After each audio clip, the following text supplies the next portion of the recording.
থেকে যে ব্যথা রেফাট হয়, এই রেফাট পেইন দূর করার জন্য আপনারা একটি ব্যায়াম বা একটি পদ্ধতি অবলম্বন করবেন।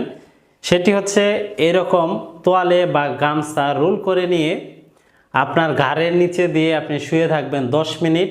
এইভাবে আপনি দিনে 2 বার যদি 10 মিনিট করে শুয়ে থাকেন, তাহলে দেখবেন যে আপনার ঘাড়ের ব্যথা, ঘাড় থেকে হাতের দিকে যে রেফাট পেইন, ঘাড় থেকে হাতের দিকে ঝিঝি বারবার অবশ অবশ, এই সমস্যা ধীরে ধীরে কমে আসতেছে।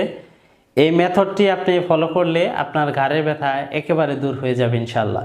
এরকম একটি গামছা বা তোয়ালে দিয়ে আপনি প্রথমে রোল করে নেবেন। তারপর এইভাবে আপনি সুপাইন লাইনে শুয়ে পড়বেন, অর্থাৎ চিত হয়ে শুয়ে পড়বেন।